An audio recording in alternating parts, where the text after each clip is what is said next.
Allora eccoci qui con la segretaria generale dell'OSPI CGIL di Vicenza, Chiara Bonato. Segretaria, oggi incontro con le scuole qui al Teatro San Marco, in cui c'è una rappresentazione particolare, simbolica, per riflettere ma anche per ridere, ed è un titolo già umoristico di per sé, l'Enciclopedia della Donna Perfetta. Siamo verso l'8 marzo, però tutto l'anno bisogna riflettere su questi temi, ragazze e ragazzi assieme. Sì, abbiamo fatto questa collaborazione con l'Istituto Montagna e in parte con l'Istituto Baronio per presentare ai ragazzi questa Enciclopedia della Donna Perfetta, che è sì un titolo umoristico, ma purtroppo è il titolo originale dell'enciclopedia, che veniva regalata alle giovani donne agli inizi degli anni 60, ed è un'enciclopedia che spiega come diventare donna, moglie e madre perfetta, al servizio del proprio uomo, al servizio dei figli, con un posto ben preciso nella società.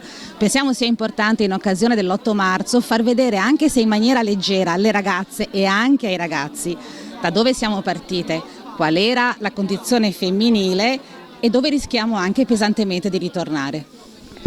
Ecco, tutto l'anno, dicevamo, dobbiamo riflettere di questo, soprattutto anche con i ragazzi, no? L'abbiamo visto anche a fine novembre in un'altra occasione, tra sindacati, iniziativa organizzata dal gruppo donne e anche della CGIL.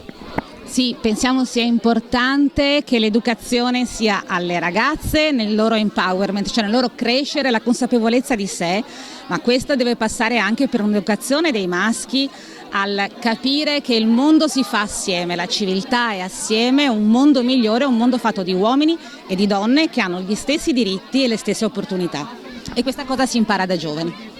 Ecco, questa è un'iniziativa organizzata dall'OSPI CGIL con le scuole. A livello diciamo sindacale, CGIL è impegnata anche in uno sportello di segnalazione di molestie sui luoghi di lavoro e con altre associazioni in altre attività. Per l'8 marzo sicuramente ci sarete. Sì, pensiamo sia importante la costante presenza del sindacato nel tutelare le donne fuori e dentro i posti di lavoro. La presenza dell'OSPI oggi ha anche il significato di un filo di memoria che unisce le battaglie di chi ha fatto le battaglie negli anni 70, nell'unica grande rivoluzione pacifica che è la rivoluzione delle donne, alle ragazze più giovani. In CGIL a Vicenza abbiamo lo sportello molestie che ci segnala dei dati assolutamente pesanti della presenza di violenza, anche violenza sessuale nei posti di lavoro, e quindi l'impegno che dobbiamo avere, ed è un impegno per 365 giorni all'anno, è quello di tutelare le donne come cittadine ma anche come lavoratrici.